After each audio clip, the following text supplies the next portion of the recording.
Okay, so this is my first whispering video, and I'm just going to read out a story from a book. This story is about a gypsy in the 1700s in London. Okay. Dr. Singleton climbed awkwardly on his horse and slowly rode off along the lonely road from Smallfield to his temporary home at the Copingham Arms, situated on the main road out of Hawley. There was no doctor for miles around, so he shared his time between Reigate Town and Hawley Village. The newly rich farmers of Benhams, Hutchings and Crutchfield, with their large households, provided him with a good living. In fact, in a sort of way, he was quite famous in the locality. As the twilight deepened, he knew he would not reach his destination before the night fell. The thought of food and drink and warmth spurred him on, past the wide pools of muddy water and the long marsh surrounding the River Emlyn, the home of the wild ducks, water hens and frogs. He thought to himself that the croak of the frogs on a dark night was the loneliest sound on earth.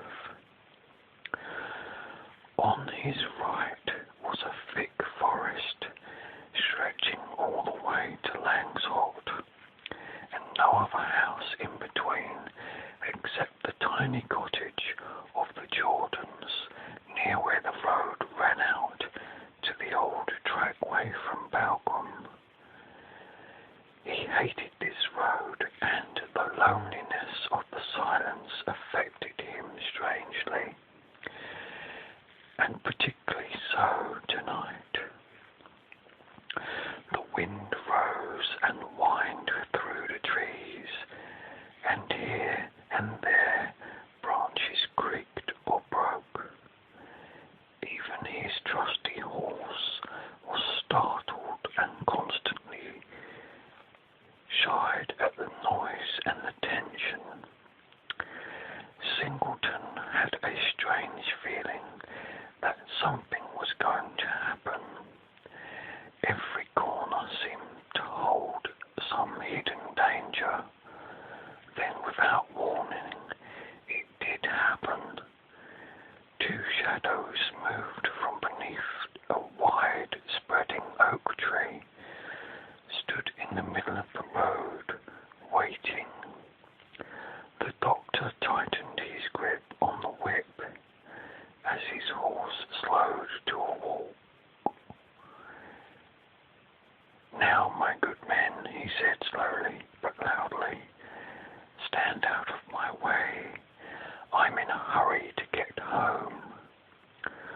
One of the men seized his bridle rein. Singleton raised his whip, but the second man was too quick for him and caught his wrist as the blow descended. "Not so fast, Doctor," he said in a surly way. Singleton replied, "You know me, it seems. What do you want with me, fellows?" He looked them up and down in the fading light. They were unkempt, rough, powerful men, and instinctively he knew that these were two of the wild, nomadic gypsy people who haunted the great southern wood of Langsholt at certain times of the year. Their long black hair, tough as horse hair, hung down over brown, unwashed faces, tanned with the sun and the wind. Singleton knew that most of them were thieves, vagabonds,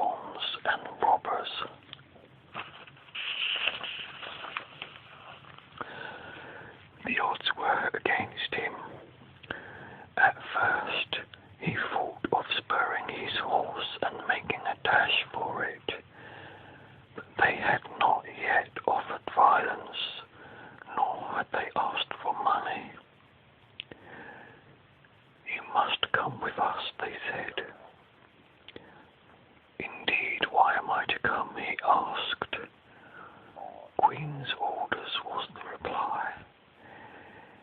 Everyone had heard about the celebrated Gypsy Queen who held her court on the slopes in the thick woods, despite the fact she was now well over 100 years old.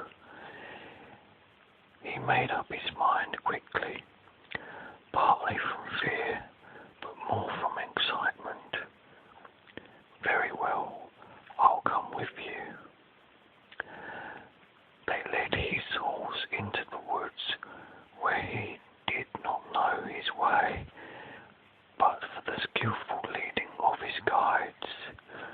Below sweeping branches would have knocked him to the ground. In silence they travelled for half a mile. Then the men stopped. Better get down. We are nearly there. Singleton got down and looked around. One of the guides fastened his horse to a tree. He'll be all right there, he said. They went on together for a few yards, when the guide said suddenly, "Stop, I must blindfold you now." "Who says so?" answered Singleton. "Queen's orders," was the reply. They covered his eyes with a scarf, smelling of dirt and smoke from wood fires.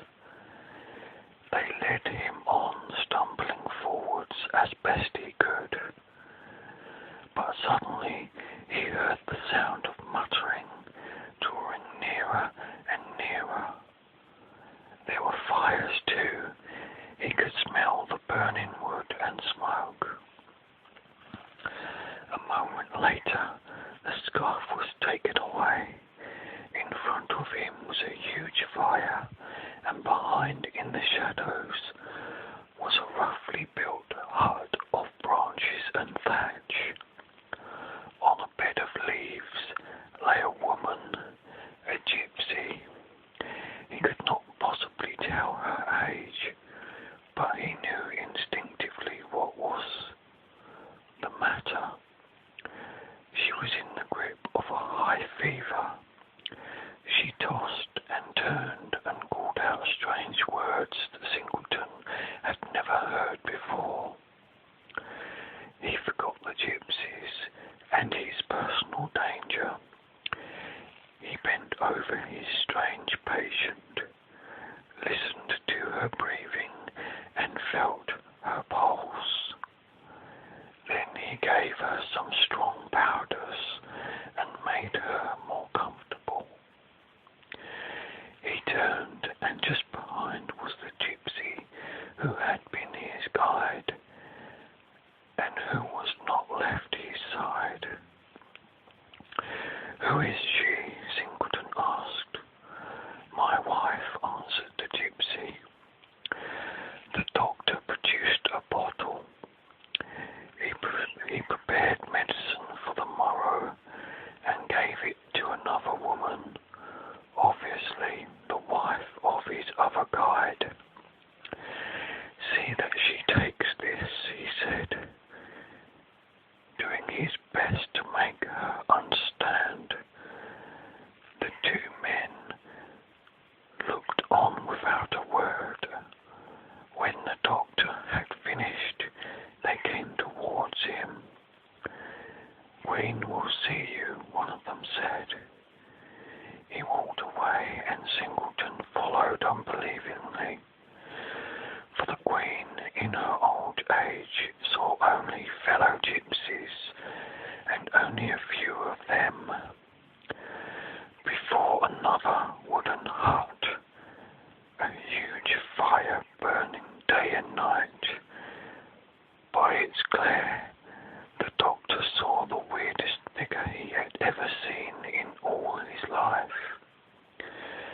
It was withered, wild, and grotesque, but still a woman. She squatted on her haunches, her long, pear-shaped face wrinkled, old, and almost bearded.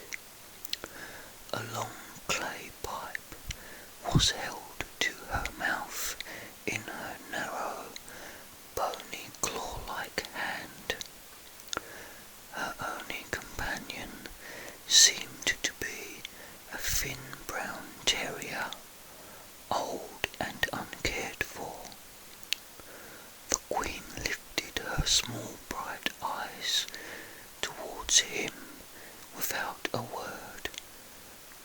They looked hard at each other. Then, raising her hand, she said, "Hail." She replaced her long pipe to her lips and said no more for some moments. The doctor turned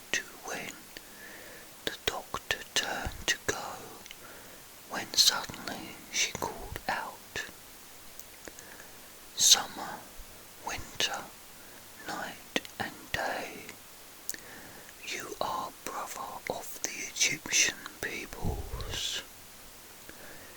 He bowed to her, gave one last look, and turned to the gypsy guide. Together they moved away. Once beyond the circle of firelight, the gypsy produced the red scarf again and blindfolded the doctor. It seemed only a few minutes when he once more saw his horse, still tied to the oak tree. He mounted, and the gypsy led him unerringly to the road again. Far ahead, Singleton saw the twinkling lights of Jordan's cottage. He turned to his guide and said, "Good night to you." The guide only grunted and faded away into the trees. The fateful evening had ended.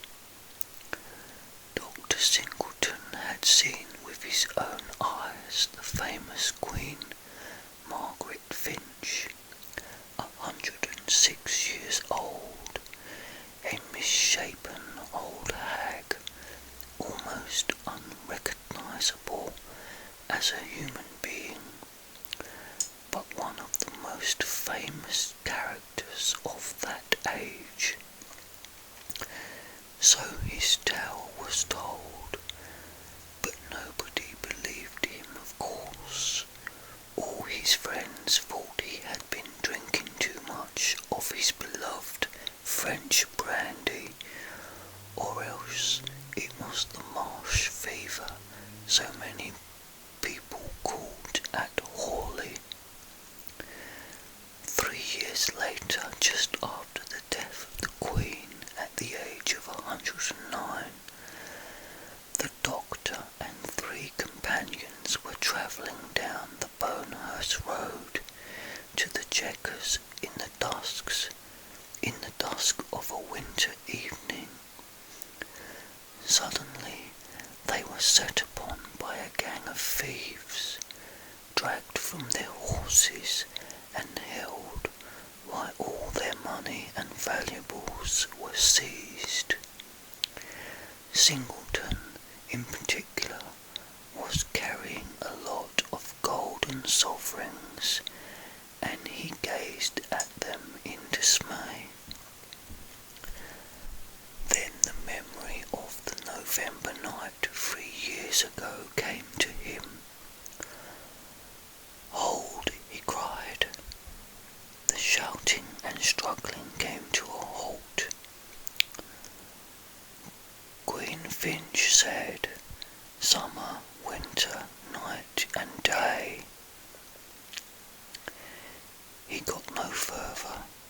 A man burst forth from the gang to his side. It was the husband of the woman he had helped so long ago.